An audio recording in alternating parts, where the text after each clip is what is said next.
universe, I have to say. So ever since I was like 5, 6 years old, about the same age as my son, who we were just talking about as we came on, he's got the same kind of bug as me. Like he just has all these questions about the universe and space and everything really, but especially astronomy.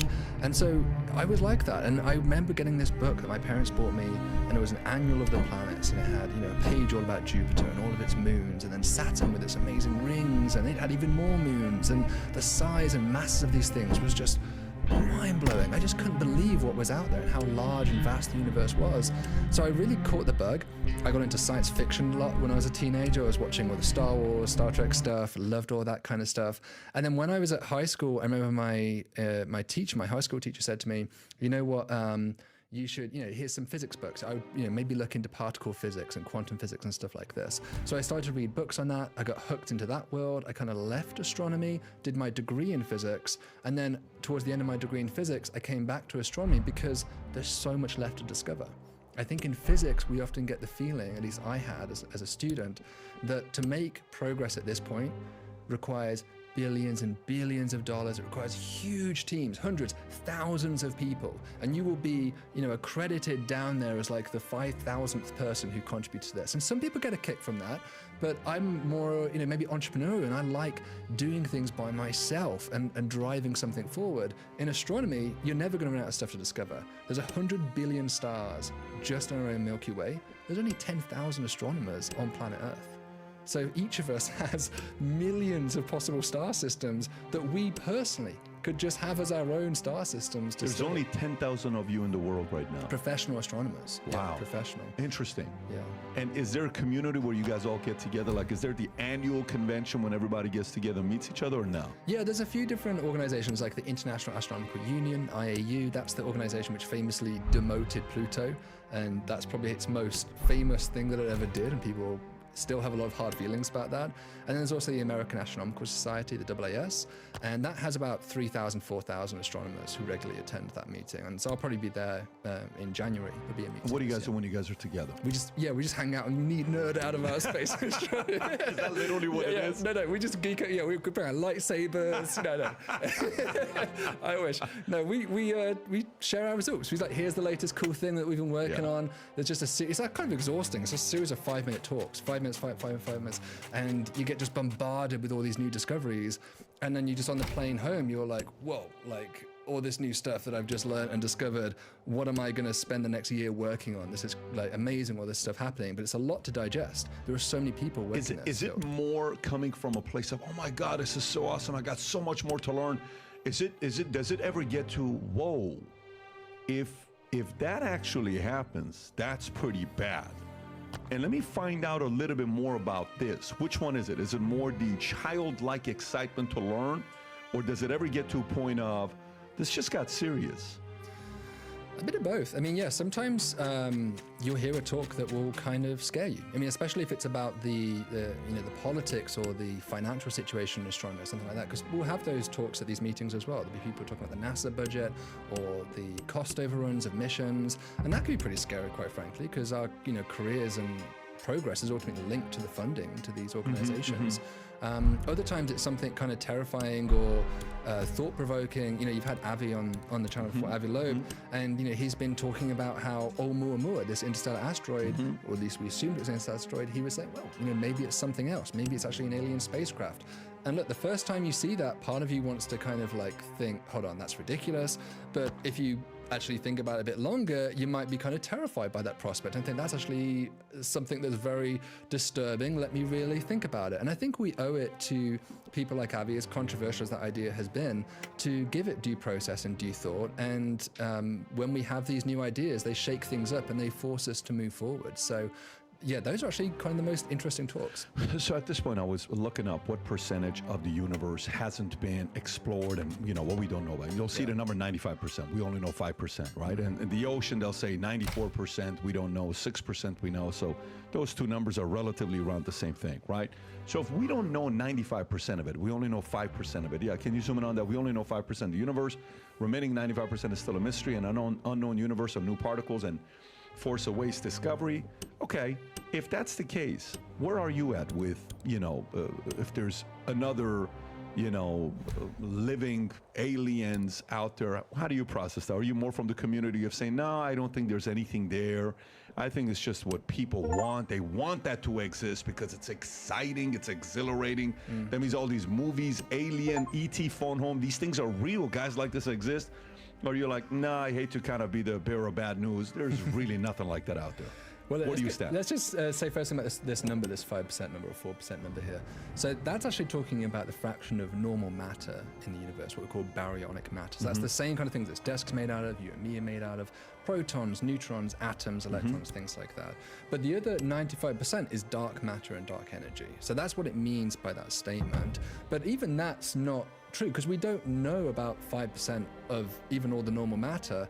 The vast majority of normal matter is so far away from us. You're saying even less than 5%. Oh, a minuscule. I mean, what do I know about a star that's on the other side of the Milky Way? Nothing. We don't even know about its existence, quite frankly. A star on the other side of the Milky Way is undetectable to our telescopes. So we know about only really the stars which are in our local neighborhood, maybe about of order of 100 million to a billion of them. There's at least 100 billion stars around the Milky Way, and there's 100 billion galaxies outside of the Milky Way, of which we know hardly anything about. Their microscopic, in terms of the stars and the planets, that kind of properties. So, I don't know how you put a percentage on that, but we know next a fraction of a fraction of a fraction of that number, I'm sure. And then, coming back to this, what could be out there, in terms of life and aliens and this kind of thing. Look, that's the reason I got into astronomy. I was fascinated by that question, and I said, I was watching Star Wars, Star Trek, and I would look up at the stars thinking about that question, wondering if there was someone out there who would hopefully fly by in a spaceship and beam me up and show me the stars in the universe. That was my dream. So I've always hoped that there was life out there. But as a scientist, my job is to decouple and divorce my wishes and desires away from objective truth. My job as a scientist is to seek objective truth, not what I want to be true, but what is actually true. And that's pretty much the only game in town which does that in terms of a human endeavor that we actively participate in. And so I think that's beautiful, but it does require a lot of conscious effort to, hey, what do I want to be true? If I want that to be true, I should probably be pretty skeptical about any time I see something where I think that. If I see a UFO and I really want that to be aliens, because it would just be so cool and so interesting if that was true. Because I want that to be true, as a scientist, I have to be extra skeptical of that possibility. And so that's where your skepticism and the skeptical brain of a scientist really kicks in. So I tried to be just agnostic. Let's get data, let's collect the evidence, and when the evidence becomes compelling, overwhelming, then we'll go for it. But we certainly don't have that evidence at this point. We don't have that evidence at this. So you're saying, you don't believe there's aliens out there. You're not a person that believes. I neither believe nor don't believe.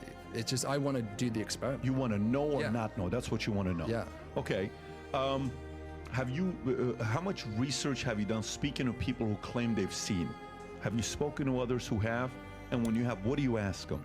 I've spoken to people, not in my podcast or the channel, but many individuals you meet in life. I remember my high school teacher told me that. I went back to my old high school and he told me a story of when he saw a UFO. I've had my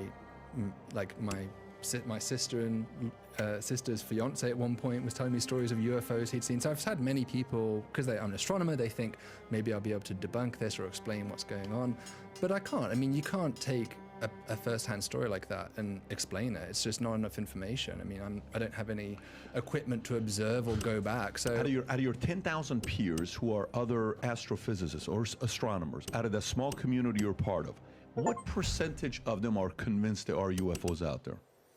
I think it's small. I've never done that poll, but I think the idea less than 10 points. Let's put it this way. I think the idea that UFOs are aliens, I think would be small. I think the idea that there are unidentified things in the atmosphere would probably be quite high. Living. I don't think that'd be high.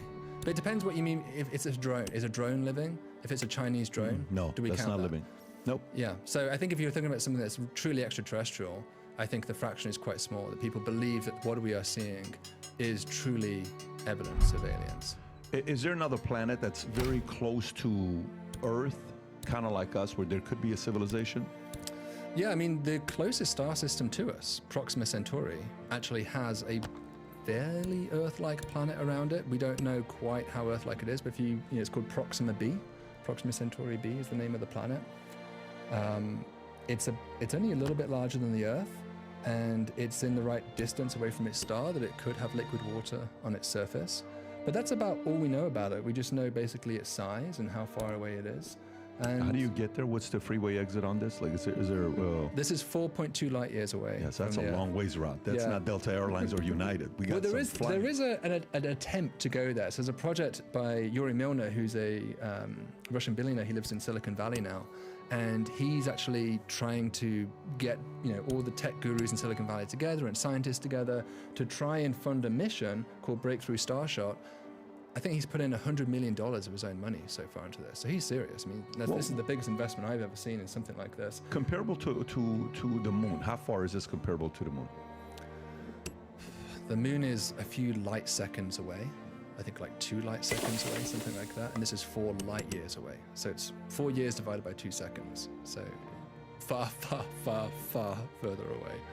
Yeah. Far further away. Yeah. I mean, with this mission, they want to travel at 20% the speed of light, which is totally unprecedented. With nothing. If you took the fastest thing so far, that's the Voyager 2 spacecraft.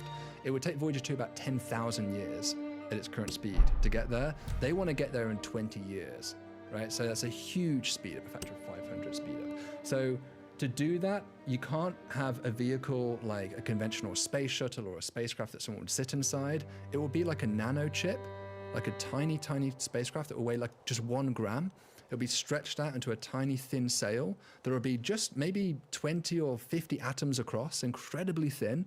And this very thin sail will be pushed by a laser beam. Now, light has pressure. We don't notice it, but this light shining in my face, it's actually slightly pushing me back at a very, very minute force. But I'm so heavy, it's not enough to move me. But if you make a very, very light, thin sail that's highly reflective, it can be pushed. So they're going to bombard that with a massive laser, gigawatt laser from the ground that will accelerate it to speeds approaching the speed of light, ideally, and then get it to fly past Proxima Centauri. It won't be able to stop there. It will just go straight past and hopefully just snap a couple of photos and then somehow, the question is how, beam that data back to the Earth so we'll have the first ever true photo of another world.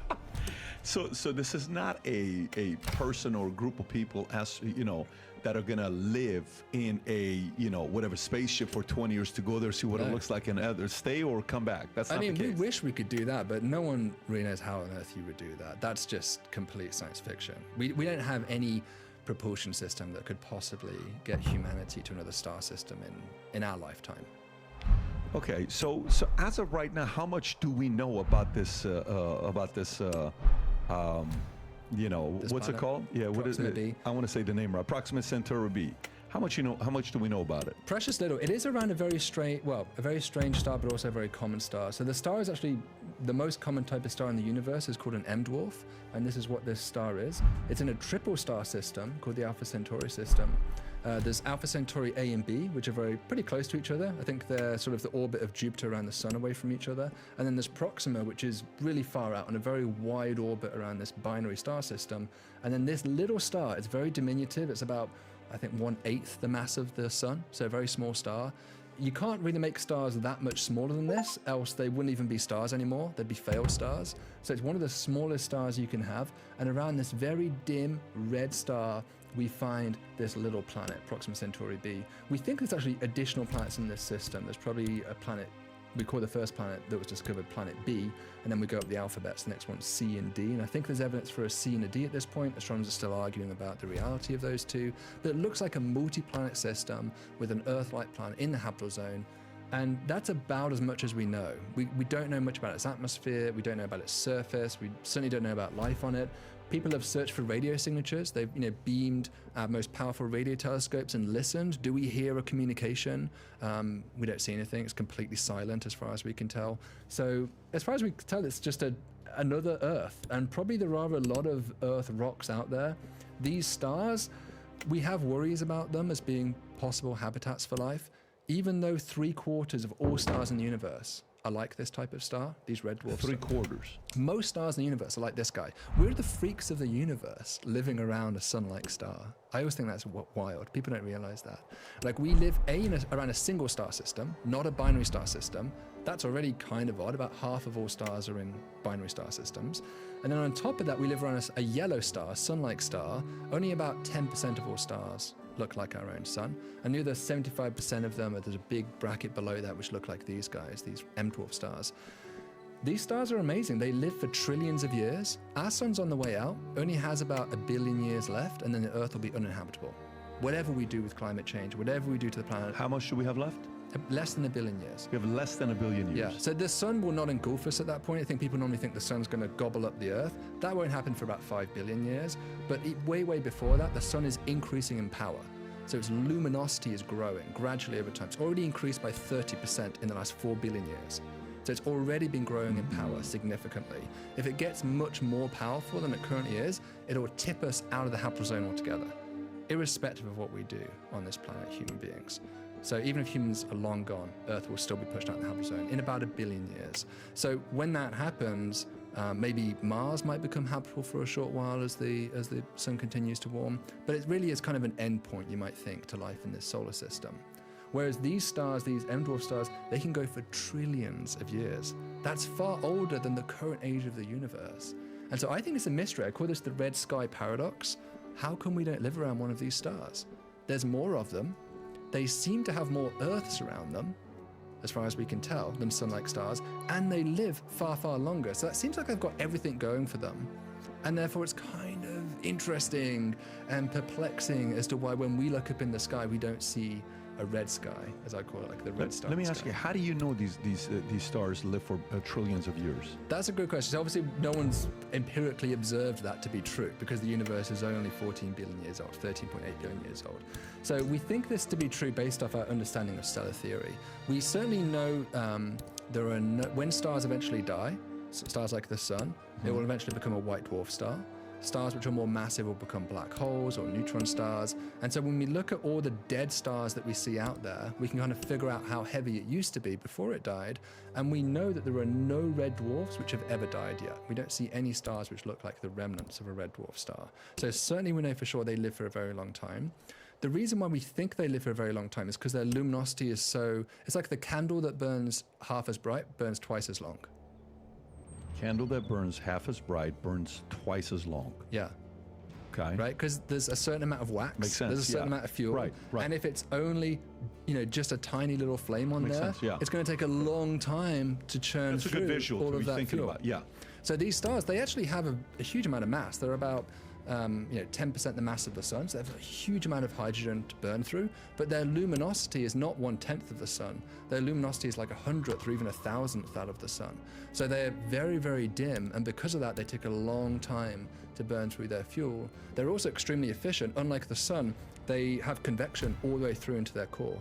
So, like in your tank of water in your home that turns over and heats the water in your house, there's a convection cycle. So as you put a heater at the bottom, you'll get hot water at the bottom of the tank. It will then rise because hot stuff expands like a hot air balloon. It will expand, it will float to the top, and then it will get cooler and it will sink back down to the bottom.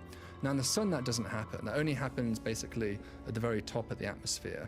When you're close to the core of the sun, it's producing so much energy. It's like a nuclear furnace that's just blasting out in your face, and nothing can sink down because the power coming out is just too intense. So we call it the radiative zone. But these stars, they're so dim that everything can churn. And because they can churn, they get to gobble up every last hydrogen atom if they want to, or very close to.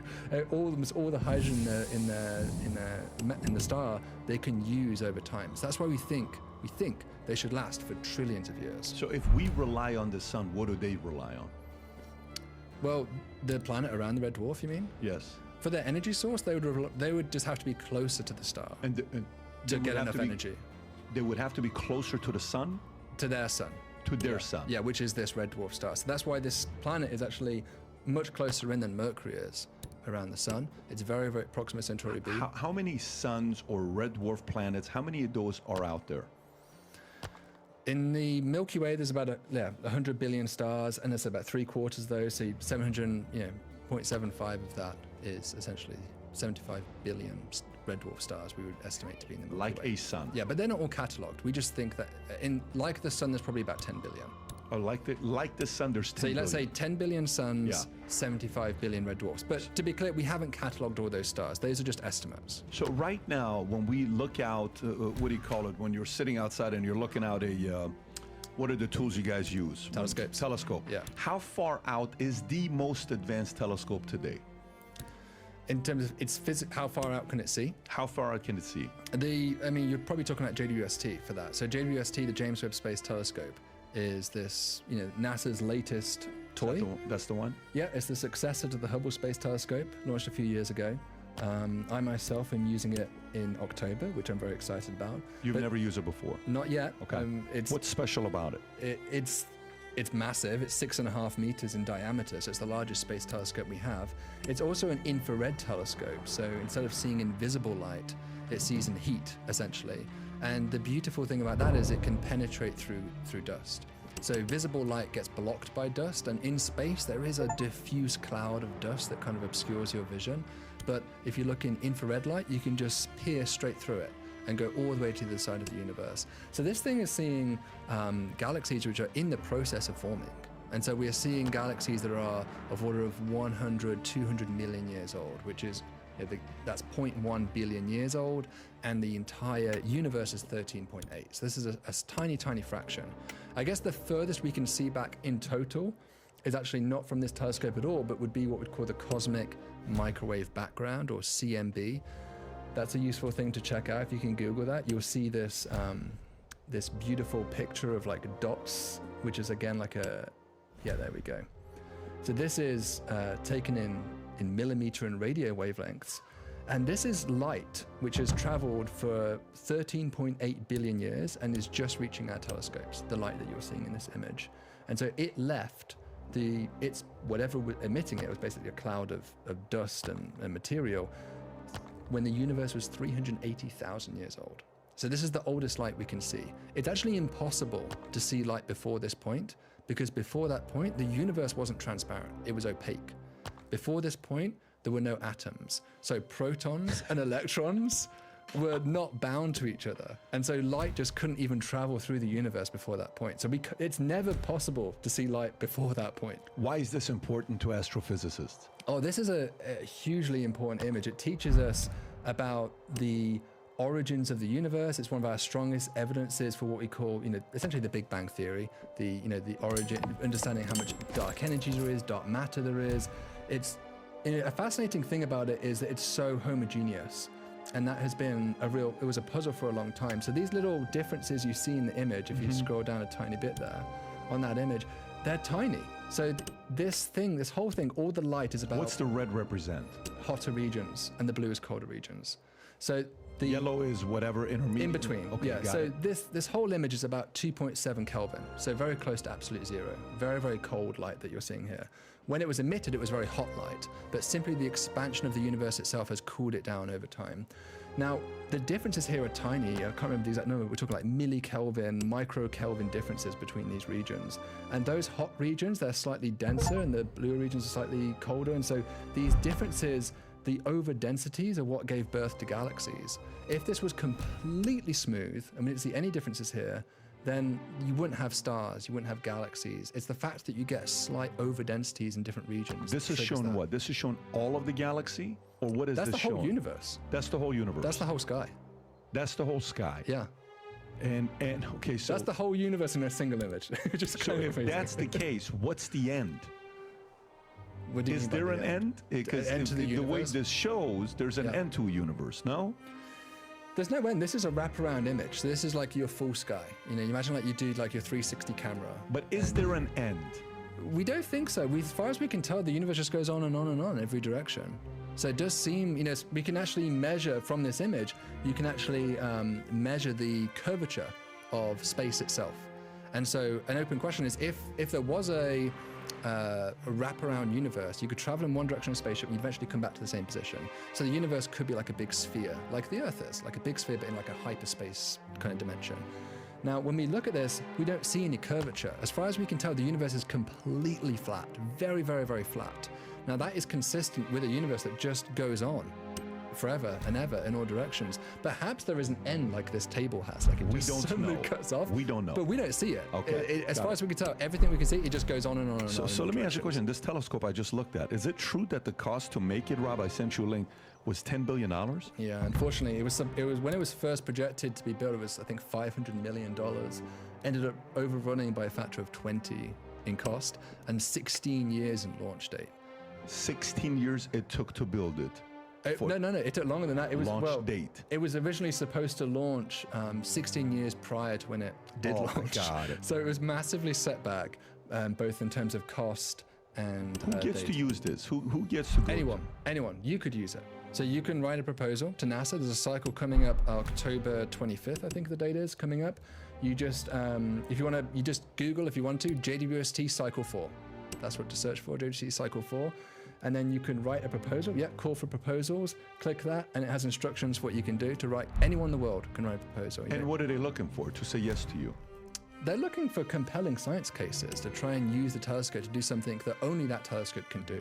Now, this is such an expensive telescope, you don't want to do something that, by the way, you could do with any other old telescope. Yeah. This has to be something Like to see. unique, that only the best telescope that we've ever built could do this one thing.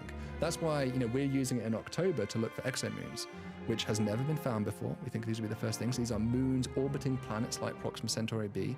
It's never been found before. And we believe that this telescope could find moons around planets which are as small as the moons we have in our solar system, such as the Moon, or Ganymede around Jupiter, or Titan around Saturn. This is something uniquely that only this telescope can do. And so that's why we think we have a good case, and they agreed. Since they have put it out there for people to use 2021, I think I saw 2021, Yeah. $10 billion, 16 years, all these things we're talking about this. What have they discovered? What has been their biggest discovery that any kind of astrophysicists have found?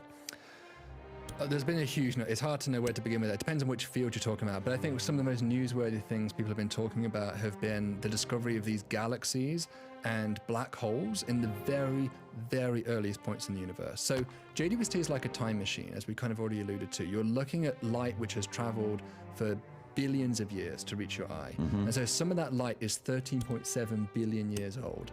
Now that means you are seeing a galaxy at the earliest point in the universe. Now we didn't think that galaxies should be around 100 million years after the Big Bang. That seems too soon, right? Because it takes a certain amount of time to build stars, for those stars to collect together to form galaxies, and then they have to swirl around, and you have to form this disk, and then you have to have the black hole in the center, and there's a lot of structure there. It takes time to build that.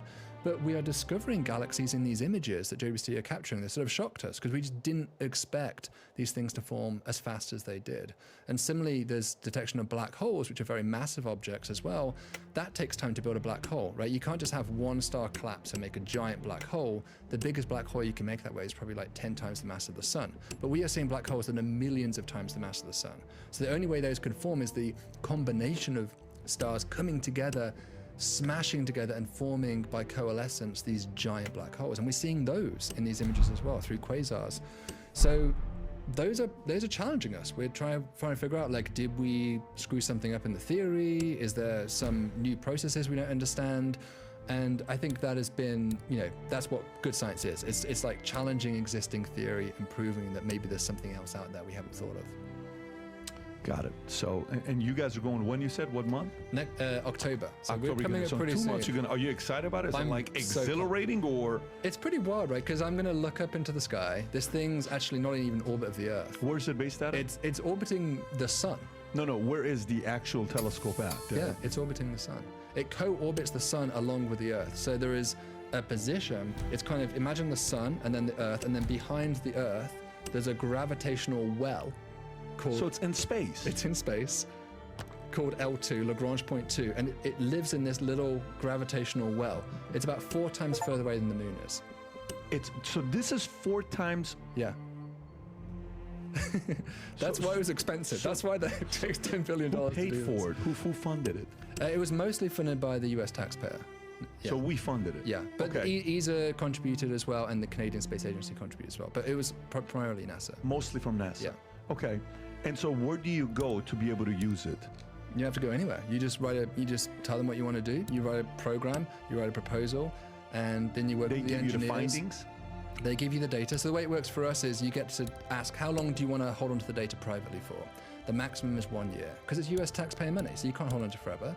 So we said, okay, we'll take the full year. We're going to have the data just for ourselves for 1 year. Then after that year, it becomes global. Everyone can access that same data point after that point. But during that year, we're obviously kind of in a time crunch to try and analyze the data and get it out to everyone. Does the telescope have any form of AI where it's individually learning and getting smarter, or no? It needs to be. Yeah, okay. It needs to be influenced to be able to seek. Yeah. Why didn't they create a self-learning technology as a telescope that's constantly working every second of the day? There are some telescopes which are trying to figure out how to use smart scheduling like this. There are some telescopes which are called survey telescopes, where they basically do one thing, but they do it over and over again, and they just take an image of the sky, then they shift, and another image of the sky, and they shift, and then you want to do that in a very clever way. So that's where AI is coming in. You can use AI to optimize how you tile the sky and deal with, maybe Jupiter's in the way on July 5th, so you don't want to point at that region of the sky when Jupiter's photobombing your image, so you need to account for all these different variables, and that's where smart scheduling comes in. But for JWST, it's not that type of telescope. It's not a survey telescope. Yeah, Rubin's a good example of a survey telescope. JWST is not a survey telescope. It's one where human beings write in ideas, and it's supposed to be for the most innovative and fresh perspectives that humanity has to offer. So is it like ChatGPT for astronomers and astrophysics, that you have to ask for it to give you the information and go get it for you? Or is it more like Google? Hey, what is this? Let me go get it. To put it in context where the average person understands it, how does it, like, even when you want the request, right, here's what we want the findings to be. How long does it take to get it to you? Is it overnight? Is it 1 day? Is it a month? They would take a few days. I mean, the whole process from start to finish, let's go through it quickly, is, there's this call for proposals. Astronomers all around the world and everyone else can write proposals to say, look, I want to do this, I want to do this, I want to do this. So we put in our proposals. I think it's 3 or 4 pages of text. And you say, here's what I want to do. JWST is the best thing to do it, and we're sure we can do it. So this is it's like a business plan, your business plan for the telescope. So you put that in, and then it goes to a committee of astronomers who rank these proposals. And I think last year, there was somewhere between 10 and 20 times more observing proposals than there was available time on the telescope. So they couldn't give everybody the time. They had to cut it down by about a factor of 10, what people asked for. So they only take the top 10% best ideas, which are ranked by human beings, no AI involved, and then those best ideas are eventually scheduled onto the telescope. And again, that's the engineers who work at Space Telescope Institute, Johns Hopkins University, down there in Baltimore. And those guys then help you schedule these observations. They collect the data. As soon as they collect it, they have to transmit the data back to Earth, has to get some preliminary analysis by Space Telescope Institute, some calibration, and then it comes to my computer. And then we've got a year to publish it. To do whatever. It's all humans. It's all humans. Okay, that's interesting. That we don't.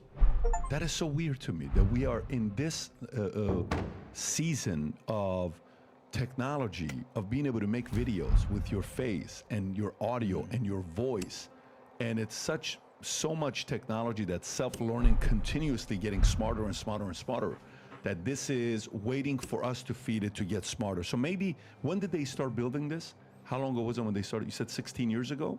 Probably over 20 years ago. Over 20 years ago. Yeah. So maybe, so much has advanced that some of the stuff that they used, I don't know the world to know how long it takes to build something like this. Is there another one right now in the works that's like the super innovative one that they're building? Yeah, there's a successor to this one that's being planned called the Habitable Worlds Observatory, HWO. It's not being built yet, but people are starting to plan out what it might look like and come up with designs and things. And this guy will try and take an actual photo of an exoplanet from afar. So instead of flying a spaceship past to take a photo, it's going to try and block out the starlight. So imagine, like, if you look up at the sun, you put your thumb over the sun, you could actually use that blocking out of the light to make it easier to see stars or whatever nearby. It's going to try and basically do the same thing for stars. So try and block out the star, but not block out the planets, which is very, very difficult to do both of those things. A planet is 1 billion times fainter than a star. A planet is 1 billion times fainter than a star. Yeah, so that the Earth is. So that's a huge compression factor that you have to remove starlight. Got it. It's very, very difficult. And the launch date for this is 2040. By the way, so when we're talking about 16 years from now, when we're talking about the Proxima Centauri B, right? is there any technology right now for us, even with the one you were talking about, the telescope, or the new one that they're coming out with, where you're going to be able to look at it and say, what is there? That's a lake. That's an ocean. That's a mountain. Is there anything like that that'll be here by 2040? Not unless we do something radical. So there are some interesting ideas. So one crazy idea, which maybe you'll like, is the idea of turning the sun into a telescope. And I've certainly proposed a similar idea of turning the Earth into a telescope. I'll tell you the sun one first. So the sun is a gravitational mass, and so all gravitational masses bend light. So actually, if you go all the way back to, I think, 1929, Arthur Eddington, who won the Nobel Prize, I believe, for this, showed that for the first time. During a total eclipse, he took a photo of a star that was close by to the sun, and then he took the same photo of the star at a different time, and you notice it shifted position because the sun, when things are close to the sun's gravity bends light into a curve around them. So gravity bends stuff. Now, anything that bends light is a lens. So just the same way, if you're wearing glasses or a magnifying glass, it's just bending light. Sure. So the sun can be a lens. You just have to find the focus point. Now, the focus point ends up being way beyond the orbit of Pluto. So it's in the very outskirts of the solar system. But in principle, if we flew out there 500, 600 times further away from the sun than the Earth orbits the sun, so really far out there is a point which is a focus point, and that's a gravitational lens where we could put a telescope and it would effectively collect the entire power of the sun in terms of the amount of light it could receive. Now, that thing could resolve kilometer scale rivers, lakes, mountains, that kind of stuff on the surface. That's what we need. I mean, we need to see what's out there, right? Yeah. So this is an interesting proposal. It's very difficult to fly that far away from the Earth and have infrastructure. It's just kind of a little bit sci-fi at this point to have significant space infrastructure that far out from the sun. The furthest thing we have is like Voyager 2, which is now basically dilapidated. It's falling apart. We can barely hold on to simple transmission with it. It has these magnetic tapes which are falling apart on it. Its batteries are running out. So, it's very difficult to have stuff out there, but that would be the ultimate telescope. And so I think if there are aliens out there, that would be the telescope they would build, because you can't build a better telescope than an entire star. Can that happen during our lifetime? It would take an enormous investment. What's enormous? I think you'd be looking at, Apollo era levels of funding for this single objective. So you're probably talking about, maybe $200 billion, something like that. So what? I mean, with $200 billion is what is worth to us? Apollo was what? 25.8 billion in 1960. Right? Between 1960 and 73, approximately 257 billion when adjusted to inflation. I got you. Okay. Yeah. So $250 billion to do this. The question then becomes, if you put all the countries together, the top ones, top 20 powerful, US, China, Russia, you take France, Germany, all the guys that have money, India, and you say, hey guys, collectively, let's do this. What is it worth for us to know if there's civilization out there? Yeah, it's hard to answer the question, what is the value of blue sky research sometimes? I know people ask that a lot. What is the value of NASA? But look, here's the thing. Every dollar that we've put into NASA, on average, returns to the economy, estimates vary, but between $7 and $14 per dollar. How do they measure that? By looking at the patents, the material development. I think you look at medicine, materials, communications, environmental monitoring, and even tech consumer products. You know what that does to me, Rob? Here's what it makes me think about. In these uncertain times, if there's anything we need people to believe the future looks bright. So if you've heard about me saying this mission to you, we're on a mission to get 1 million people to wear this gear, and this is what we're doing. If you buy one of these hats, there's a category of buying one hat, getting the second one free. If you haven't yet worn this gear publicly, go ahead and test it out. Buy some of the gear, wear it in public, and see how many people will stop by and say, you also watch About Tim? You also follow PBD Podcast? I do too. Place your order. Go to vtmerch.com, click on the link above or below, place your order, and represent the VT and the PBD Podcast gear. Do you know who AOC is in America? Yeah. Okay. AOC wants us to put $30 trillion with Bernie Sanders. Type in climate change, $30 trillion. Okay. Now, if you put climate change, $30 trillion, right? That is their plan. Zoom in a little bit so I can read it. Overall global damage are estimated to be $38 trillion with a likely range of 19 to $59 trillion, right? But I'm talking about the Green Deal. Green Deal. Yeah, just put that in there. Let's see what comes up. So the plan was it was going to cost us, the U.S., $30 trillion. Can you find that, Rob? Somewhere just type in AOC climate change, $30 trillion. So this whole thing that was proposed with $30 trillion, just control F30 to see if you find it or not. Okay, maybe I'm going to find it wrong. But this whole thing with $30 trillion that was proposed to us for climate change, okay, there is no promises like what it's going to do. There wasn't like, you know, here's what we need to do. Here's what we're going to get. This is what it's going to come with it, right?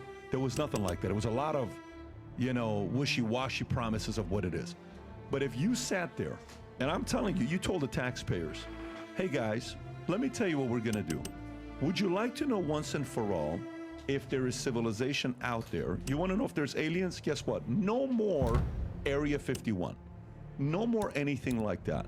What if we could tell you on every single planet out there, if there's water, ocean, people living, aliens, any of that stuff, what if we could do something? What would be that worth to you? Then the taxpayer would be able to sit there and say, I think a lot. Okay, cool. If it's worth a lot to you, is it worth $250 billion over the next 20 years? I think so. So here's what it's going to cost. We have to collectively pay for this. U.S. has committed to the $250 billion is going to, you know, 70 billion of it's going to be U.S. China's committed to this much, and this is committed to this much, and here's what we're going to do with the next 20 years. I think a lot of people would be for it. Yeah, you're singing my praises. I would love that to be true, for sure. I think I do have some, I mean, A is, can we collaborate with these other nations, right? Because collaboration internationally, especially on these science projects, has been at an all-time low. It's really struggling right now because of all the political challenges that the world is facing. So that's one issue. Another issue is, you know, I'm not sure that the US public are as enthusiastic about planets as maybe you might imagine. There was a Pew poll in 2023, for instance, that showed that about 69% of Americans do believe that NASA and America should be a leader in space. But there was a number in there in this 2023 Pew poll, maybe you can try and dig it up, that found that it was something like 17% thought that looking for life in the universe or looking at planets was an important priority. So there were people out there who do think it's cool science and worth doing, but I don't think it's most people's top priority. I think you normally think about tourism, space tourism, maybe, having human astronauts go to Mars, things like this, and maybe higher priorities. Obviously, I feel like looking at planets and life in the universe is incredibly important, but... so what did people say? What was the percentage of people that are interested in that? I think it was around 16-17%, something like this, that thought that looking for life around planets was a top priority. 16 or 17%? Around this kind of number, yeah. But that was from memory. So I looked this a while back. There you go, yeah. Search for life and planets that could support 16%. What's the light blue? The lightest blue and the middle one? What is it? So top priority, important, but lower priority and not too important. Okay, so let's just say 16 plus 44. 60% is somewhat important, right? But what do you think it was during the Apollo era? Because that's the comparison. During the Apollo era, what fraction of Americans thought that getting to the moon was more important? Well, who was president at the time? Right, so there you go. Who was the president? During the moon landings? Apollo era, who was the president at the time? John F. Kennedy. Yeah, well, he not during the moon landings. I know he did, but he sold it, right? So meaning someone has to cast a vision. So say I'm a president and I get up and I say, listen, so many of you want to know about aliens, right? I would literally talk to the American people. I say, you want to know about aliens? How much you want to know about aliens?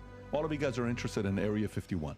What do you want me to do? You want me to go into Area 51, grab a camera here and just kind of do it live and show you everything? Of course we can't do that, but how about this? What if instead of us sitting here claiming, give us $95 trillion to fix climate change, which is not even a guarantee, and you're going to have to pay all this money for the next 20, 30 years? What if I can tell you, hard cost, $250 billion, next 20 years, we're able to build a telescope to put it, you know, next to whatever planet it is, for us to be able to look at every single planet out there to find out where is there actual civilization or aliens living there. What is that worth to you? I would like, as a president, for us to be able to figure that out and get the answers to you within 2 decades, because that could protect our civilization. I think today, if the right president sold that, I don't know why. Maybe I don't know what's in. Maybe they put shrooms in this tea. Maybe there's ayahuasca. Rob, what'd you put in this tea, Rob? Did you put something in there? Maybe it's what I'm eating right now. But I love the enthusiasm. I'm not going to argue with you. I would love to know, but who would say no to that, though? I really think so many people. Okay, so let me go back to another thing you said earlier. So you said the Earth has roughly 1 billion years left. Okay. Yeah, for complex life. For complex, yeah. what is complex life? Like us? Multicellular, not just bacteria. I think beyond that, you can imagine some bacteria clinging on in caves and deep underground. But yeah, creatures, animals like us, I think there's less than a So billion years. in about 1 billion years, no matter what we do, everybody's wiped out. Yeah, it's actually CO2 exhaustion that wipes us out, strangely enough. CO2 exhaust. It's because we lose CO2. Because of us using it ourselves. No. It's what happens is as the sun increases in luminosity, this has actually been going on its entire history. So when the Earth, people often say, well, the Earth had much higher levels of CO2 in its past. It's true, but the sun was cooler in its past. It wasn't as luminous, and they're anti-correlated to each other. So as the sun increases in luminosity, you have this CO2-rich ball of atmosphere around the Earth. As it gets more and more luminous, it causes more evaporation of the oceans, and then you get this rainfall come down. As the rain comes down, it dissolves carbon dioxide out of the atmosphere, and you form carbonic acid. Sure. That then hits the ground and forms limestones. So carbon gets pulled out of the atmosphere from precipitation and other weathering processes, and it basically gets locked up underground. And that is forced by the sun's increased luminosity. So as you increase the luminosity of the sun, you decrease the carbon dioxide in the atmosphere. We've seen that throughout history, and it will continue to happen. What eventually will happen that CO2 levels will drop below about 10 ppm. So currently it's about 400 ppm in the atmosphere. Eventually it will fall below 10 ppm. Once that happens, plant photosynthesis ends. At what point do we die? At 10? About 10, just because you can't have photosynthesis anymore. And we're at 400 right now. Yeah. So between 400 and 10, we're okay? Yeah.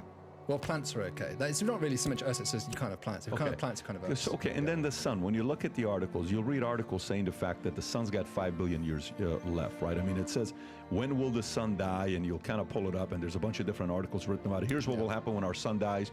Billion years from now, right? It says 5 billion years. Yeah. The sun gives energy to life on Earth, and without the star, we wouldn't be here. But even stars have limited lifetimes, and someday our sun will die. You don't need to worry about the solar death anytime soon. It's likely not to happen for the next 5 billion years, et cetera, okay? So, Earth, 1 billion. Sun, 5 billion, according to what we read. Maybe you can correct me, and it's a different number. Climate change is a big topic, okay? A lot of people are talking about climate change. You give me $93 trillion, I can fix the problem for you. I mean, a lot of politicians in America, I don't know if you're in your country, you have politicians. In our country, Well, I'm American. I'm an American now. I mean, UK, where you came from. I originally am British, but now I'm naturalized. Where are you based out of? New York. Okay. So here you see it with all the politicians that want all the money to be able to fix climate change. As an astrophysicist, you're not a politician. You're not a political guy. You're a scientist. Right. You're an astrophysicist. When you hear politicians make promises that they can fix climate change with $93 trillion, I'm curious, how do you process that? Yeah, I mean, this is a political question, so I'm not an expert in politics. What I believe is true is that the atmosphere is being affected by human activity on this planet, and we are fundamentally altering the chemical composition of our planetary atmosphere. That is a very dangerous experiment that we are doing, and we are not sure what the consequences of that will be, but many of our models, our best models of the projections, generally look very bad for the future in terms of the economic impact and hardship it will have on the US, but all over the world. I mean, you're seeing it already, like I know in Florida, like where we are right now, a lot of insurers are running out of the state, right? No running question. out of Miami. You're in California. Yeah. California for fire, here for hurricane, additional things. Yeah, for flooding, things Sure. like this. And so that's, I think, one of the things I worry about is I don't know with this plan you're talking about whether investing that amount of money will fix this problem. It's not obvious to me how we can fix this. The only way to really fix this is to get the CO2 out of the atmosphere that we've put in. That's the only true fix. And we don't have a technology which can do that in any feasible economic sense. Let me ask, who is the most qualified scientist to be able to actually tell us a way to be able to address it? Is it what kind of scientist would it be?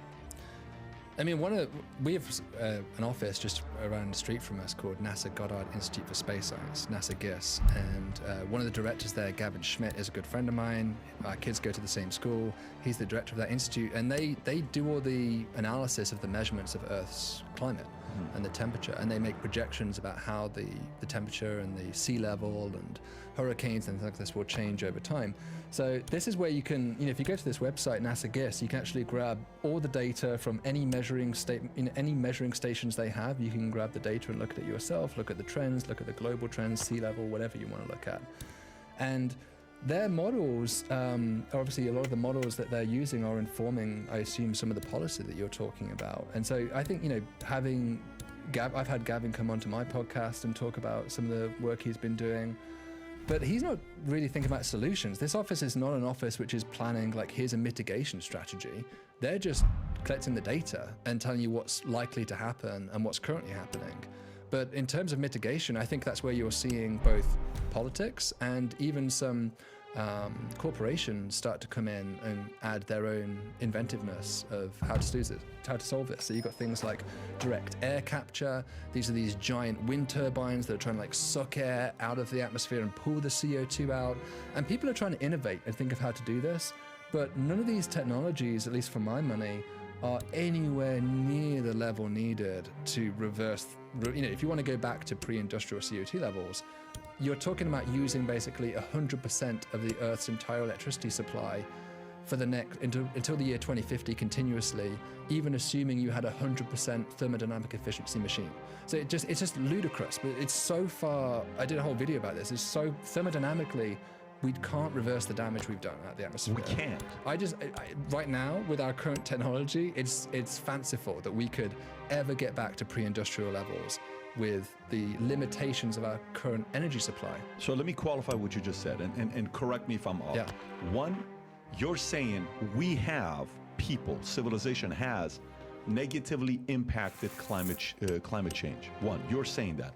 But two, you're saying all the money in the world couldn't fix the problem today to eliminate the CO2. All the problem in the world, all the money in the world wouldn't be able to fix that today.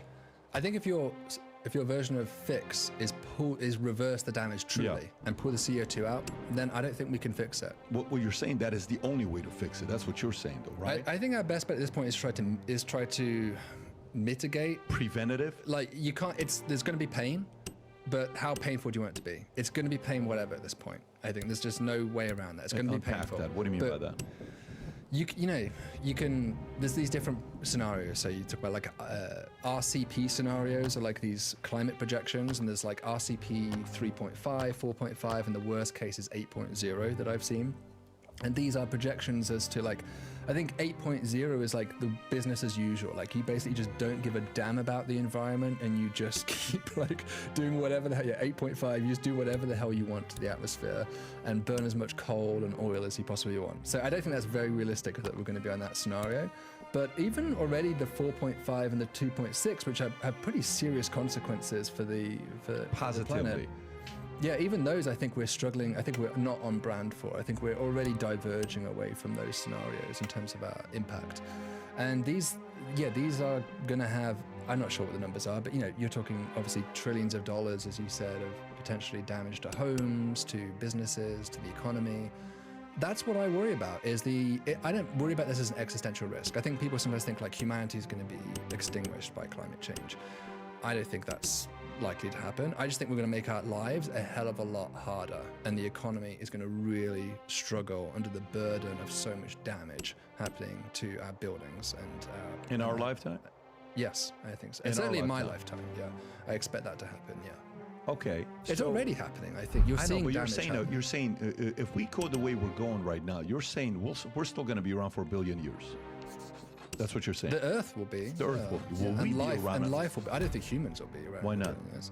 Well, the species of humanity depends how you date it, but less than 1 million years old, I would say. So no species has ever survived in the paleontological record for 1 billion years. There's no single species which has persisted that long. Purely for self-destructive purposes, or it could be an outside? Species just change, evolve. You don't have things evolve over millions of years timescale. So even if there was a descendant of us, there'd probably be many, many descendants of humanity by that point, right? We'd probably split. You can imagine some grave disaster happening to humanity in the future. Maybe it's climate change, maybe it's something else, but maybe some complete reset, and we diverge, we go back to living on continents separately from each other, and then they would eventually speciate and form separate species over millions of years from each other. I mean, there's very long timescales, and then those descendants would evolve and adapt into new species, and they'd be competing with other descendants of other species. You know, things evolve and adapt and change over time to the changing environment. How different is that than what we have today? How is it different? I mean, it's not different. Things are evolving right now. Yeah, I think everything's constant in a process of You're flux. not saying we'll be extinct. You're not saying that. Or you're saying that is also it's a possible. possibility. I don't have a crystal ball. I don't know what's going to happen. The possibility of extinction would require what? An outside event? You're thinking comet, you're thinking, are you thinking more outside, or are you thinking we will self-destruct and we will destroy ourselves? Right, so I'm a little bit maybe, this is more speculation. Let's just put that out there. Sure, because we're speculating about the future. No question about it. But yeah, my personal view on this is that intelligence, which we are, an example of an intelligent being on this planet, has not been on this planet for entire its history, basically, until the last few 100 million years. You start to see things like octopus, ravens, smart birds, dolphins, humpback whales, and humanity.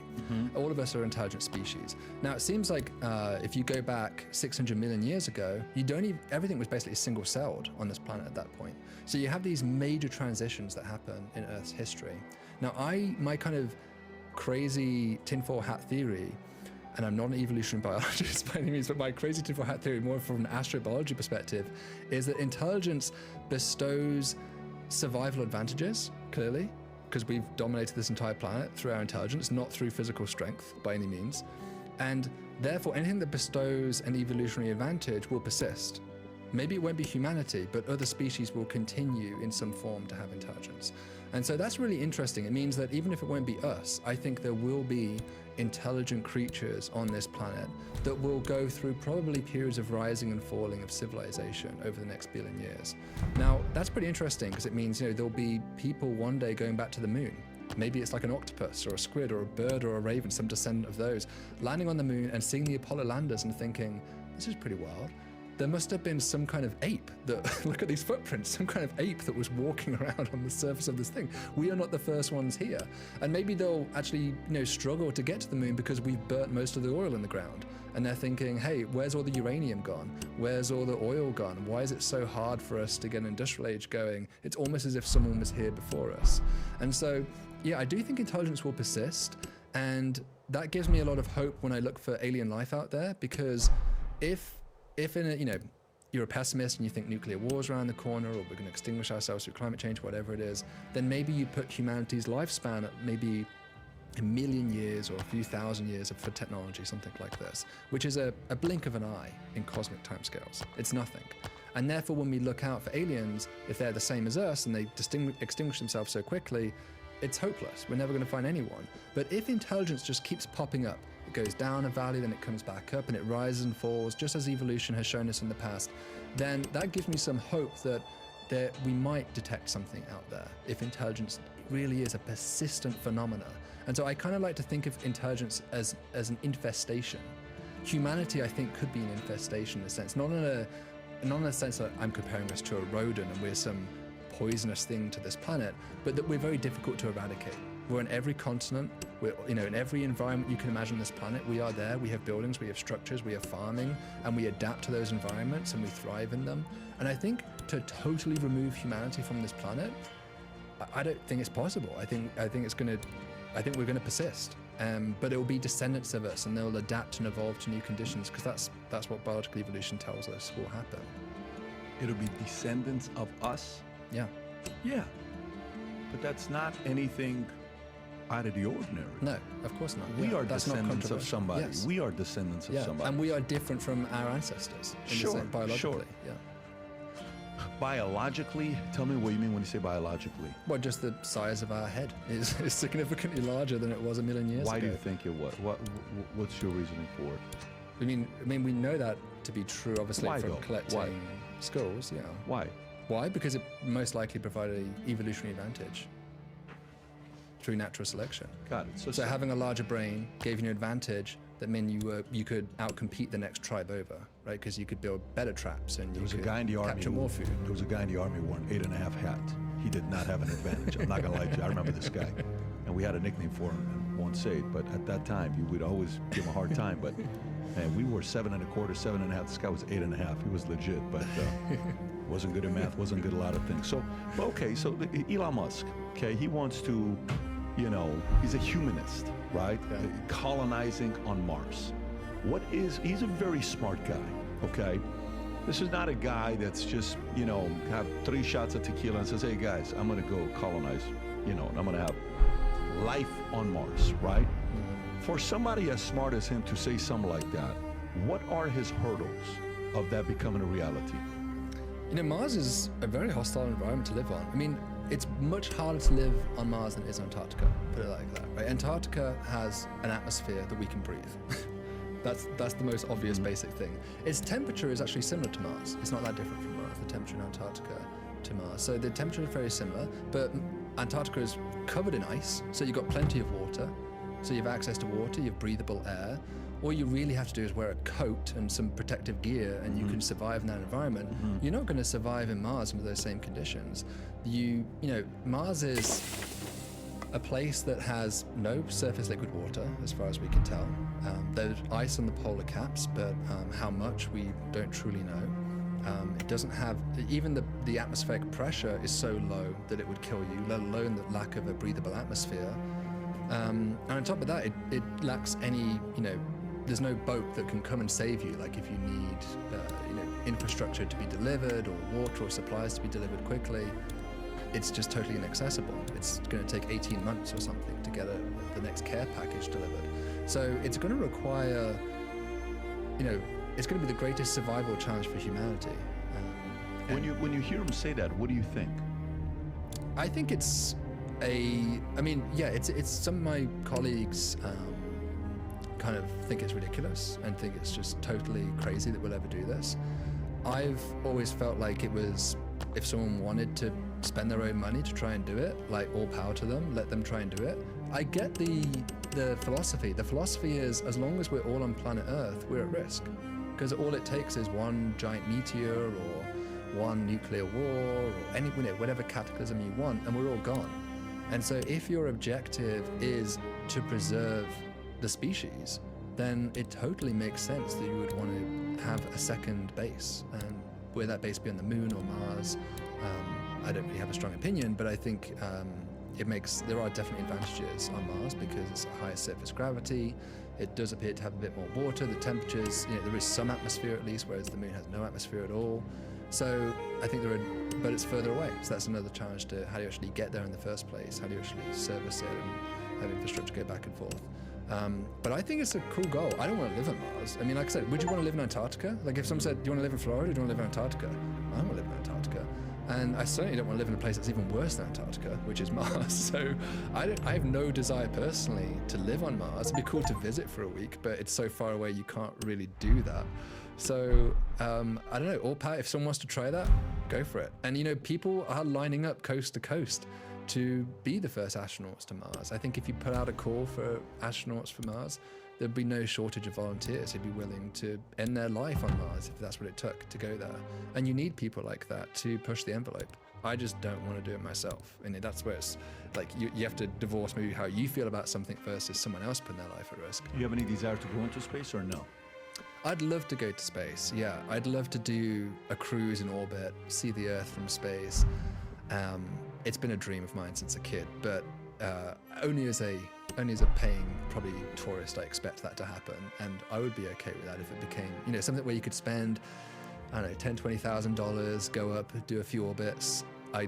Nothing to be out there for a year and explore, and you know, as a big project, that's not something. No, I mean, you've seen these Starliner astronauts there, which are stuck there at the moment. Yeah, the Boeing one. I saw that. The lady and the guy. Yeah, so probably Suni 2025 Williams, January, yeah. they'll be able to come back.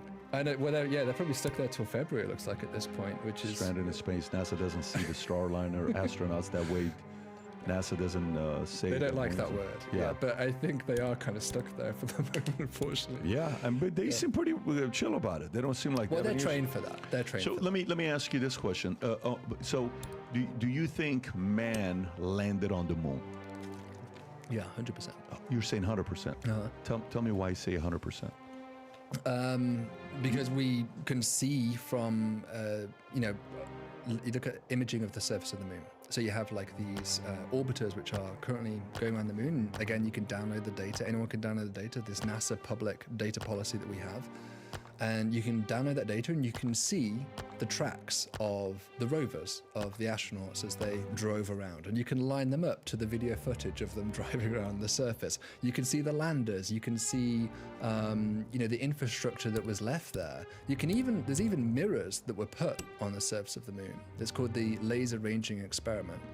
And they left these mirrors there, and we actually bounced lasers off the surface of the moon, off these mirrors. And using that, we can measure how far away the moon is. Every day we could do that. So we can measure how far away is the moon today.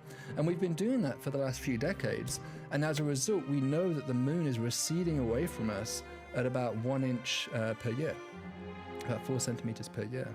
And this is due to the tides that the moon raises on the Earth and dissipates energy through the tidal action on the planet. So this is actually, one of the most amazing experiments, I think. It's actually now getting quite dusty. They can also tell from the lasers the response time is not only getting longer, but the amount of light returning is diminishing. So they can tell that dust is slowly accumulating on these mirrors, and even infer from that the micrometeorite rate that's happening on the moon. So, when you look at all the amazing stuff we can do, there's obviously moon rocks that we have. We know about the origin of the moon from the moon rocks. We took those moon rocks that the Apollo astronauts brought back. We measured the isotopic ratio of oxygen 18 to oxygen 16 from those rocks. And by looking at that oxygen isotope ratio, we were able to tell that it was identical to that of the Earth. And that was obviously there's many of the differences in the rocks, but that particular ratio was identical. And that told us that the moon used to be a part of the Earth, which is pretty wild. So actually the origin of the moon was that it was at one point in its history part of the Earth. What happened? Right? So this is called the giant impact hypothesis. So it's thought that when the Earth first formed, it was actually larger than it is today. Would have been maybe we call it a super Earth. And it was this big ball of molten lava. And there was this episode in the history of the solar system called the late heavy bombardment that we believe happened. We can see that because we see Mercury's being covered in meteors. We can see lots of evidence from simulations of looking at how Jupiter moves through the solar system. So we have lots of evidence that there was this late heavy bombardment. And basically, there was just a lot of crap around, just a lot of stuff moving around the solar system. And this Mars-sized planet that we call Theia, a Mars-sized planet, drifted too close to the Earth, with the super Earth smashed into it. And that Mars-sized planet basically totally vaporized. It was destroyed in totality, but it knocked off a huge chunk of the Earth. And that huge chunk is what formed the moon. And that's why the moon has the same isotopic ratio in its rocks that the Earth has. That is this I'm looking at it right now, giant impact hypothesis. Rob, just pull up the Wikipedia to it and show the picture. Is that kind of what you're saying to the right? Yeah, I think most of the time you see a simulation, it's actually more of a grazing impact than a head-on like that. Just because people experiment with the geometry and see how the outcomes are in these supercomputer simulations. But yeah, that's essentially what you're looking at. This kind of incredible collision which have happened 4.5 billion years ago. Wow, I'm looking at these simulations right now. There's a bunch of them online. It's possible that actually life had already been on the Earth at this point, and it was basically totally wiped out from that impact. What? And then life had to get going again after the impact. So that's a really interesting question. Did life form before the impact and get totally wiped out? What do you think? I have no idea. I mean, it'd be a huge discovery if it was true. And we have no way of actually essentially observing that. But if it was true, it would mean that life started twice. If life started twice, it means life is everywhere. But yeah, look at this thing. It's smashed together, and then you can see this debris start to coalesce. Sometimes in these simulations, they actually form multiple moons or 2 moons. And what often happens in these simulations is, because we're just getting 1 moon here in this case, the moon here would have been much, much closer to the Earth. You see this? Yeah. It's super close. And that's why, I told you the moon is moving away at 1 inch per year, right? So if you rewind that clock back, 4 that 1 inch per year, yeah. and you account for the acceleration due to tidal effects, it actually ends up being right there where we see it in the simulations at the right point. This is called the Roche limit. It's basically the closest distance gravitationally where you can form an object. So the moon formed at this close-in distance where it can coalesce, and it's been gradually receding away from the Earth ever since. David, what's the likelihood of something like this happening again? This is one of the reasons why we want to look for exomoons. This impact could be the reason why we're all here, right? So had this collision not happened, the Earth has plate tectonics, right? And those plates rub against each other. It turns out that's probably quite critical for the emergence of life on this planet. You have this interaction of these carbon cycles and nitrogen cycles where material can be recycled as it subdues and it kind of lands on the bottom of the seabed. It eventually subducts under different plates. This is the Earth's recycling mechanism. If we didn't have this, when something died, like a whale, and it just landed on the bottom of the ocean bed, its carbon could potentially be stuck there forever and just locked up forever. And eventually there'd just be no carbon left for things to make plants and trees and animals out of. But the fact is that that reserve of carbon gets subducted back into the magma and then gets re-released through volcanism. So this is one of the ways in which the Earth recycles material. Now, had this impact not happened, it is possible that we would not have plate tectonics. The reason being that rather than having a series of very thin lids like this, which can rub against each other, it would instead just form one very, very thick, giant lid all the way around, which couldn't move. And we think that's what's happened to Venus. If you look at Venus, it just has one giant thick lid. We call it a stagnant lid. It has no plate tectonics. That's why probably it's not a very hospitable place for other reasons as well. And so if Earth had formed a stagnant lid in the same way Venus did, which probably would have happened without that giant impact, I think, then none of us would probably be here in terms of complex life on this planet. So it seems like there's a lot to thank for that giant impact. A lot to thank for that giant impact. But it's also very likely that there could have been civilization right behind it. Would anybody have survived that impact? I don't think there would have been a civilization then, because Earth formed, let's say, like 4.6 billion years ago. This happened at 4.5. So you've got 100 million years at most for life to get going. And it took on... It's plenty. Is it? I mean, it took 4 billion years to get from single-celled organism to us the second time around. Maybe there was a first time around, but the second time around, we know for sure it took 4 billion years. So can it do it in 100 million years? That seems very tight, right? You're asking for a factor of 40 quicker for evolution to play out. It's amazing. Like when you actually think about it, your life is like a split second. Right. It is like in the bigger scope of things, we are just regular. I know. Like this. Listen, you think you're important. Relax, buddy. You're out of here. Next. Right. It's so wild when you look at it. In time and space. Yeah, it's so interesting when you look at it from. It's actually humbling, for you to have some perspective when you really start thinking very highly of yourself. And say, I got this degree, I made this much money, I'm this, I'm doing that. Yeah, you're not that big of a deal, bro. Just relax. Well, have you ever heard of Carl Sagan's Pale Blue Dot speech? You've never seen this? Maybe check it out afterwards. You should listen to it, guys, online. It's a wonderful speech that Carl Sagan gives, and it's a photo of the Earth taken from about the distance of Neptune and the outer edge of the solar system. And this is a photo of the Earth, and the Earth, in this image, is in that sunbeam. There it is, that little tiny speck of light.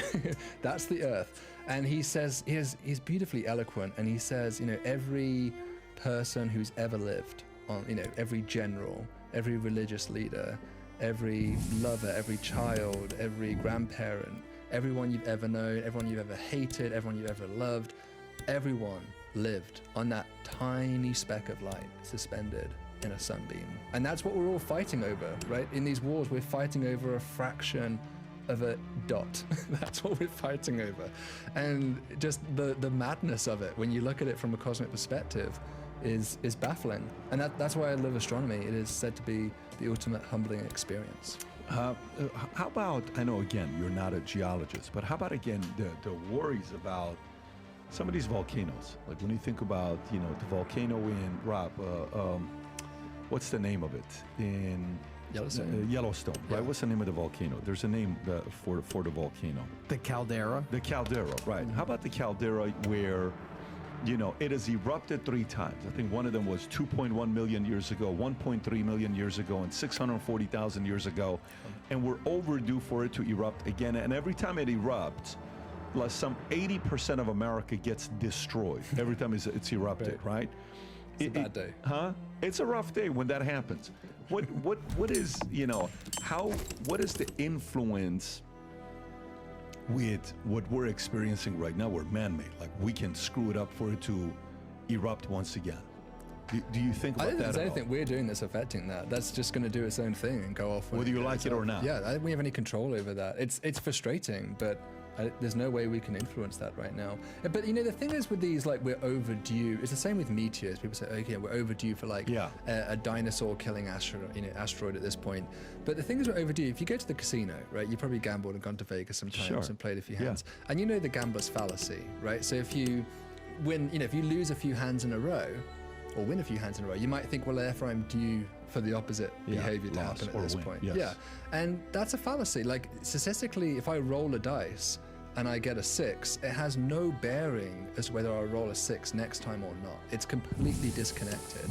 Now, over enough time, these events will accumulate, but I certainly don't think that the fact that it hasn't happened for a long time should make you any more scared. If it had just happened yesterday, you should be just as scared of it happening tomorrow as if it had not happened for 10,000 years or 100,000 years. So the risk is the same in every single point of these kind of totally random events like this. So you're suggesting everybody stop listening to the podcast and go to the casino right now. That's what you're saying. Yeah. And if they lose, keep playing. Don't worry about it. It's gonna good things are around the corner. It's not exactly what I said, but you sure. That's kind of how I took it, folks. Listen, get off the podcast, go to the local casino. Yeah, I mean, you know, so this is this a part of, like, look, if it's going to happen, it's going to happen. There's nothing we can do about it. But again, we as civilization, we, as people, we there's a part of us that likes the next, oh my God, what if, you know, what's going to happen? You know, it's like you should never go into that building. All right, guys, let's go into that building. You know what I'm saying? Let's see what's inside it. Right. That cave right there. If you go into that cave, rumor has it, 19 bears have lived there. And over 728 people have been killed in that cave the last 20 years. Do not go there. However, a lot of people do go there because there's around $700 million of gold all the way at the end. But I'm telling you, don't do it. David, we gotta go. We gotta do it. It's something about this. Well, the haunted houses, you see these like people who go around these crazy like insane asylums in the middle of night, and you're thinking like, why are you doing this to yourself? Right? Yeah, it's the commercials. You're like, do not go into the garage. The kid goes into the garage. But no, I think, you know, have you seen a simulation on the caldera? Have you seen a simulation on the eruption? I don't think I have. Rob, no. do you have a simulation worth watching on what it would look like? I mean, see if you can find a short one, not one of the bigger ones, because the bigger ones I have. But it's a pretty terrifying prospect, I imagine. Have you ever walked on a volcano? I've been to Yellowstone. Okay. Yeah, so, and we've climbed a couple of volcanoes before. Yeah. I walked an active volcano in Hawaii 10 years ago. My wife told me not to do it. I went there with a guy named Jose, with a guy named John, and a couple other people. Lexi, and I want to say Amy was with us. Yeah, and we went there. It was like the lava was right in front of us. It was right in front of us, and you're looking at it, and the lady in the morning says, you got to get there at 3, 4 o'clock in the morning, or else the ranger's not going to let you through. So we got there very early. And then we made it past the ranger, and he says, don't do it. And he says, if you smell something that smells like this and it starts raining, turn around. It's not good for you to be there. And then he says, on the volcano you're walking, if you step on it and if it capsules, like if it breaks, you're dead because it just sucks you in. One of our guys, Jose, we're walking. At this point, we've been walking for 5 hours. He's stepping on black, dry volcano at this point. He steps, all we hear, and you see the rain and the smell comes. We look at each other, the lava's right in front of us. Okay, and it's such a beautiful thing to see. Mesmerizing. Oh my God, it's such a beautiful thing to see. Super hot. It's so confusing with everything that's going on.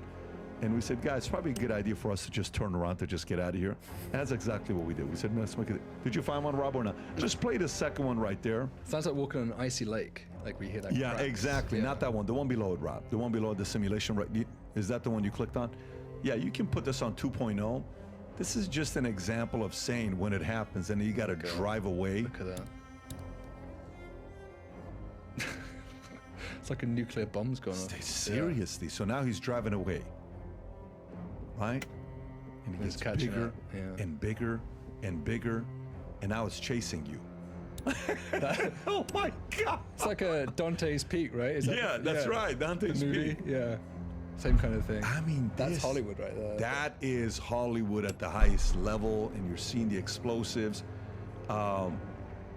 No matter how far you get, it just keeps getting closer and closer to him. By the way, there's an image that shows if this volcano was to erupt, how far out its reach would be. Rob, can you pull up that image on the reach, what it would be? It's just worth knowing. Guys, we just want to make your day a little bit more smoother, less things to worry about. Look at this here. Oh, I'm all right. I'm in New York. We're fine. You're gonna be all right. By the way, look at us. We barely miss it in Miami, okay, in South Florida. We are barely, Rob, that's Pompano. Pompano gets hit. We don't get hit, right? And Houston is safe. Everybody else, So what is yellow? Is that you're safe or not? yeah, yellow? go to see what the different things means. Thickness in millimeters for the ash that's going to be in the atmosphere. Ooh, okay, so you're coughing all in that region, basically. Yeah, you've got serious breathing problems. What does blue mean, Rob? Is it telling you anything, or is it just the thickness of ash? Holy shit! Thickness, and I believe that's millimeters. Well, That's I mean, like 1 to 3. Yeah, that's like Pompeii levels of Yeah. of bad day right there, right? You've got people encased in ash. It's a bad day. It's definitely qualified as a bad day if you go through something like this. You don't want to be stuck in a thing like this. Yeah. What's this, Rob? The same thing. It's just showing the impact zone if the caldera volcano erupted. I would say don't obsess about these things, right? You can obsess about. There's so many. No, we want threats. to. We want to obsess because There's meteors, there's gamma ray bursts, there's supernovae. You which can go one's on worth and on. obsessing about? Which one's worth obsessing about? Any one of these guys? I think trying to enjoy your life's worth obsessing about. That's what it is. Right? I love it. What a Yeah. great mentality Yeah. to have. So, folks, enjoy your life. Go to Yellowstone. Take a vacation there, right? Go walk over the volcano and see what you can do with it. But let me talk to you about another thing. You ever seen the movie Interstellar? Oh, I love that film. Okay, so I love it as well. I remember who I watched it. I don't remember where we were. We were in the most random place. We could have been in Baltimore, some weird place. We watched the movie and you leave, and you're like, nah, let me go online. Wormhole, this. Well, what about this? Can we really talk? Can you really talk to dead people? I mean, is this like the PG-13 version of Ouija board? Can you go out there and do this? So, one, fiction. Two, how real is it for somebody like you? Now, Interstellar had a physicist, Kip Thorne, work with Chris Nolan to try and make the science as legit as they really could. So I have a lot of respect for the filmmaker because they actually, really tried hard to keep it hard science fiction, which I think is, I always enjoy that kind of stuff. Of course, the end of the movie when, he's like traveling through a black hole and then ends up somehow somewhere else. I mean, that's a little bit odd. The whole thing that love is the solution for everything. I mean, that's a bit romanticizing. There's no real physical mechanism behind any of that kind of stuff. But it made for a fantastic movie. But the stuff like, the time dilation factors, when they're on Miller's planet in that, with the ocean, where they're walking through the ocean bit. I think every 1.5 seconds, you can hear it in the movie track. It was like do, and that was like the background bass. And every 1.5 seconds there was a bump, and that was 1.5 seconds on the planet corresponding, I think, to 1 year back on Earth due to the time dilation effect. And so that was all figured out by Kip Thorne, like that rate and the orbit and the factors and the calculations were all based off real math. So, that you can learn a lot from that movie. It's not totally on point, but it tries to take as few cheats as it can. Okay, so let me ask you: is there do you believe there's a possibility or the technology for one day, your mom's no longer here, your dad's no longer here, will you be able to talk to them and have a conversation with them? You think there's a possibility? Like of that? reverse time travel? Yeah. I mean, I think that's probably prohibited. So, Stephen Hawking worried about this a lot. He actually held famously a party, it was like in 2000, 2010, 2006, something like this. He had a party, he didn't tell anybody about it. He had a party just by himself, and it was the Time Travelers Party for time travelers to come to. He really did it. And he just sat there in this hall waiting for time travelers to come. No one came. And then it was kind of a joke. And then he advertised it after the fact. So after it happened, he said, by the way, I'm going to have a time travel party on this date, and people in the future will be able to recognize the date, location, who it all is, and go back to that point and visit me. And of course, no one came.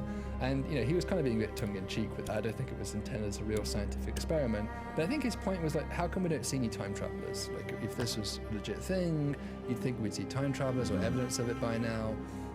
And so his argument was that the universe actually prohibits it because it creates paradoxes. So maybe you've heard of like the grandfather paradox, where you can go back in time, kill your granddad, and then that means that you don't exist. So if you don't exist, you can't go back and kill your granddad. So if you don't go back and kill your granddad, you do exist. And so you get this kind of cycle of illogic happening, of non-logical, non-sequitur behavior. And so he argued that because of these paradoxes, the universe just prohibits it. So it's called Hawking's chronology protection conjecture. Chronology protection conjecture. And it's a conjecture because he can't prove it. So it's not like he can write down a mathematical theorem and prove that this must be so. But he argues that the universe just really doesn't make sense if reverse time travel happens. And so whenever you think of a mechanism by which time travel might happen, the universe will always destroy it. So an instance might be wormholes, which are in Interstellar. So imagine you have two wormholes, and you can form them. There's no time travel involved. I have one here, no time travel involved. But I could always take one and accelerate it close to the speed of light and then come back to the same point, and now it would be time displaced, right? Because when you accelerate close to the speed of light, that causes time dilation. So now I do have a time machine. Whenever you have wormholes, you can always form a time machine. So now the problem is, this would seem to violate Hawking's idea, assuming these wormholes are possible in the first place. And so Hawking actually showed, and others have shown, that these things, it's kind of like having a microphone next to a loudspeaker. What happens when you do that? What do you hear? What's the sound you get? Boom. Yeah, you get this like feedback, right? There's like this super loud squeak. It's very horrible to hear. And the same thing will happen with these wormholes. So imagine you have a particle of light, and it will travel through one, and it will come back in time through the other. And now there's two versions of that particle. Then they both travel through. Now there's three versions. Now there's four versions. And so it's like copying itself, just like feedback with a microphone and a loudspeaker. You get a feedback effect of the particle. And before you know it, you get an infinite number of these particles collected between the two wormholes, which destabilizes the two wormholes gravitationally. And so now they both collapse. And so at the instant you form the two wormholes, they immediately collapse due to this effect. It can't, so you can, in principle, make them, but you can't have them for any length of time because they immediately collapse. So whenever you come up with an idea for a time travel machine, Hawking argues that some mechanism, and that's an example of it, will always, the universe will screw it over for you because it's too clever to stop you from doing that. The universe is too clever to stop you from doing that. I mean, not literally, there's not really an agency, but oh no, I get what yeah. you're saying. I don't think it's going to be like Mossad or CIA coming and saying, "Hey, Rob, stop it! Don't play with time. It's against protocol." Have you ever played a Ouija board? No. Never have. No. Do you know what it is? It's like talking to dead people type Yeah. thing, right? Yeah. Yeah. No, I mean, I'm not. I've actually always said my kids often ask me about ghosts. Like, do you believe in ghosts, Dad? And I always say, look, if I detected ghosts, I would love it. I'd be excited. Because it would prove that when you die, there's something else afterwards. It would be incredibly scientifically interesting to know that there was something else that happens beyond the biological when you die. Of course, there's no, in my book, compelling evidence for this phenomenon, but I would always be excited by the possibility of it being true. So you don't believe in Sam Wheat Sam Wheat? or Molly Jensen? I don't know what those are. You ever seen the movie Ghost with Patrick Swayze? Oh, yeah. Are those the characters? Yeah, Rob, you've never seen the movie Ghost? I mean, it's you can't tell me it's not real. I mean, there's Molly and there is Sam. Proof. Okay, Proof is in the film. This is a movie based on true story on what happened with this movie. No, I mean, listen, Ouija boards, we don't touch that kind of stuff. I remember as a kid, we had some friends that wanted to play with it. I'm like, just get that thing away from me as much as possible. Let me talk to you about another thing. Space nuclear, right? Space nuclear explosions that they do, right? I think they did one in 58 or 62, I don't know which one. It was a Starfish Prime high altitude nuclear test conducted by U.S., a joint effort that they did this in 62. And, you know, what is it going to do? What are the side effects are going to be? So, one, why do they do it? Two, what did we learn from actually having a nuclear test in space? I think one of the most interesting, like weaponization prospects of this thing is EMPs, so electromagnetic pulses. So when these nukes go off, they generate these electromagnetic shock waves that travel through the atmosphere and can basically short circuit electronics. By detonating it high in the atmosphere, you basically give yourself the largest range possible to hit the surface and create that effect. So I think most of the time people talk about the use of such weapons, it's not so much that you're trying to create damage on the ground through the fireball, but that you're trying to basically do a cyber attack essentially and remove all the electronic capability of the adversary. Got it. So if the enemy has certain technology out there or satellites out there that they're watching, or they're doing what they're doing, this is my way of getting rid of their technology that the enemy is using. Yeah, I mean, there are ways to protect against it though. So there's like a simple thing that's called like a Faraday cage, where it's like a chicken wire mesh type thing. You can even buy, I think you can buy like wallets